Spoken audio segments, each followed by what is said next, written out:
Everyone, ఈరోజు నేను discuss చేసే టాపిక్ వచ్చి ఇది ఒక ఫెర్టిలైజర్ కమ్ పెస్ట్ కంట్రోలర్ అండి. ఇది ఒక్కటి ఇస్తే మన గార్డెన్లో ఇంకా నెల రోజులు అసలు ఏ కంపోస్ట్ కానీ ఏమీ ఇవ్వబడలేదు. అదే ఏంటిదా అనుకుంటున్నారా? గుడ్లండి. ఈ గుడ్లతో ఇన్స్టెంట్గా ఫెర్టిలైజర్ కమ్ పెస్ట్ కంట్రోలర్ని ఎలా చేయాలో అనే దాని గురించి డిస్కస్ చేద్దాం. నమస్తే, నేను మీ అనూష. వెల్కమ్ టు అనూష బెల్లం. ఫస్ట్ టైం మన ఛానల్ని ఎవరైనా చూస్తున్నట్లయితే సబ్స్క్రైబ్ చేసుకోండి, నచ్చితే లైక్ చేయండి, షేర్ చేయండి. వీటిని నేను మిక్సీకి అలా ఏమి వేయట్లేదు, డైరెక్ట్గానే నేను బకెట్లో కొట్టేసేసి వేస్తున్నాను. నేను ఈ పెంకులైతే తీసేసానండి, గుడ్లు కొట్టి దీంట్లో వేసాను. ట్యాప్ తిప్పుతున్నాను. ట్యాప్ తిప్పితే అదే మిక్స్ అయిపోతుంది. మళ్ళా మనం మిక్సీకి ఏమి వేయమనలేదు. అందరూ మిక్సీకి వేయాలి అంటారు. మిక్సీకి వేస్తే దాంట్లో ఉండే మైక్రో ఆర్గాన్స్ అన్ని చనిపోతాయండి. నురగగా ఎలాగా వస్తుందో మనం అసలు మిక్సీ కానీ ఏది అవసరం లేదు, ఆటోమేటిక్ గా అదే మిక్స్ అయిపోతుంది. చాలా మందికి ఇది తెలియక దానిని మిక్సీకి వేసేస్తారు. ఇప్పుడు దీనిని మనము ఓరల్ స్ప్రేగా ఇవ్వచ్చు, మళ్ళా మన మొక్కలకి నీళ్ళగా ఇవ్వచ్చు. స్ప్రేగా ఇస్తే ఎపిడ్స్ అవన్నీ పోతాయి. 2-3 days మాత్రం బాగా నీసు వాసన అయితే వస్తుందండి. ఆ తర్వాత అయితే ఏమీ ఉండదు. దీన్ని ఇవ్వటం వల్ల ఒక నెల రోజులు మనం అసలు ఎరువులు ఇవ్వకపోయినా సరిపోతుంది. మన మొక్కలకి అంత బాగా పనిచేస్తుంది.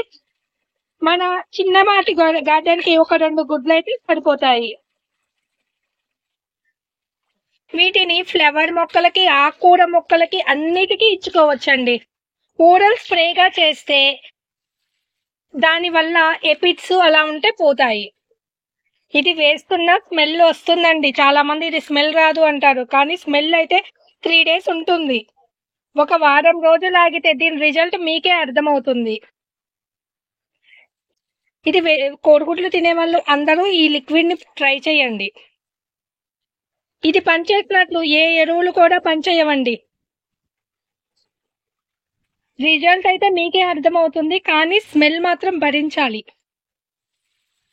ఎండాకాలము వీటికి ఇటువంటి లిక్విడ్ ఫెర్టిలైజర్స్ ఇవ్వటం మూలాన మొక్కలు మనకి ఎండాకాలం కూడా ఈల్డింగ్ ఇస్తాయి. మనం ఎండాకాలం ఎలా నివసిస్తాము? ఏసీలు అవేసుకొని. అలాగే మన మొక్కలు కూడా లిక్విడ్ ఫెర్టిలైజర్స్ తో ఉంటాయి. మనము చలికాలం స్వెటర్స్ వేసుకుంటాము, అలానే ఎండాకాలం స్వెటర్స్ వేసుకోం కదా. దాన్ని బట్టి మన మొక్కలకి కూడా మనం అలాగే ఎనర్జీ డ్రింక్స్ ఇవ్వాలి. ఒక్క పూజ చేసుకునే మొక్కలు తప్పించి అన్నిటికీ ఇవ్వచ్చు. ఇండోరు, అవుట్డోరు, ఫ్రూట్ ప్లాంట్స్, కూరగాయ మొక్కలు అన్నిటికీ ఇవ్వచ్చు.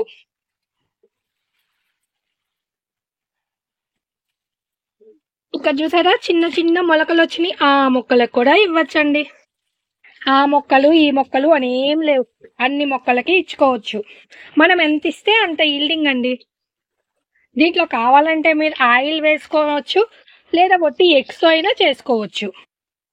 ఏమండో, ఎండాకాలం మనము వడియాలే కాదు, మన మొక్కలకి కావాల్సిన పువ్వులు, ఆకులు మనకు దొరికినవన్నీ కూడా ఇలా ఎండబెట్టుకొని స్టోరేజ్ చేసుకోవాలి. స్టోరేజ్ చేసుకుంటే మనకి నెక్స్ట్ ఇయర్ ఎండల వరకు ఇవి మనకి ఫెర్టిలైజర్స్గా ఉపయోగపడతాయి. మన మొక్కలకి ఏమి పెస్ట్ రాకుండా ఉంటాయి. వీటిని ఎండబెట్టుకొని గోనె బ్యాగుల్లో నింపుకోవాలి. మనం సాయిల్ మిక్స్ చేసుకునేటప్పుడల్లా వీటిని కూడా కలిపి మిక్స్ చేసుకోవాలి. రోజు నేను ఎండబెట్టుకున్నవి ఈవినింగ్ వాటరింగ్ చేసేటప్పుడు మొత్తం ప్యాక్ చేసుకొని వెళ్తానండి. ఈరోజు ఎలాగ వీడియో తీస్తున్నాను కాబట్టి మీకు షేర్ చేస్తున్నాను. ఇప్పుడు నేను వాటరింగ్ చేస్తే ఆ డ్రైనేజ్ వాటర్లో నుంచి ఎక్స్ట్రా వాటర్ వస్తాయి కదా, వాటి ద్వారా మళ్ళీ ఎండినవి తడుస్తాయని నేను ప్యాక్ చేస్తున్నాను. ఇలా ప్యాక్ చేసేటప్పుడు రోజు పైవి కిందకి, కిందవి పైకి వెళ్తాయి.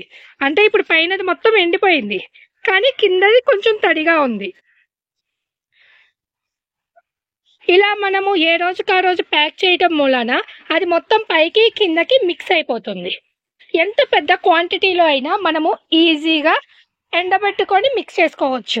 ఇలా పచ్చిది ప్యాక్ చేసామంటే మాత్రం పురుగులు వస్తాయి. ఇదిగోండి మొత్తం నీట్గా ప్యాక్ చేసుకొని వెళ్తాను. మళ్ళా మార్నింగ్ వచ్చి మీరు ఇందాక చూసారు కదా, ఆ విధంగా ఓపెన్ చేసుకొని ఎండబెట్టుకుంటాను. మనము వడియాలని, ఉప్పు మిరపకాయలు, అప్పడాలు ఎండబెట్టుకునేటప్పుడు వాటిని సాయంత్రం తీసుకెళ్ళి మళ్ళీ వచ్చి ఉదయం ఎండబెట్టుకుంటాం కదా, ఎండ వచ్చాక సేమ్ అదే ప్రొసీజర్ అండి. మన ఫుడ్ని మనం ఎలాగ స్టోరేజ్ చేసుకుంటామో మనకు కావాల్సినవి, అలాగే మన మొక్కలకి కావాల్సిన ఫుడ్ని కూడా మనము అలాగే స్టోరేజ్ చేయాలి. ఇలా కాయలున్న మొక్కలకి అన్నిటికీ ఇచ్చుకోవచ్చండి. ఎండలకి కొంచెం టమోటాలు కష్టమండి, కానీ ఎట్లో గొట్ట మనకింట్లో కావాల్సిన వరకు కొంచెం మనం గ్రో చేసుకోగలుగుతాము. ఏదైనా న్యాచురల్గా వచ్చేది కొంచెమైనా చాలు కదండి. ఓన్లీ సీజన్లోనే వెయ్యను నేను, అన్ సీజన్లో కానీ సంవత్సరం అంతా మనం టమోటాలు వాడుకుంటున్నప్పుడు సంవత్సరం అంతా కూడా మనం పండించుకోవాలి కదా దాన్ని.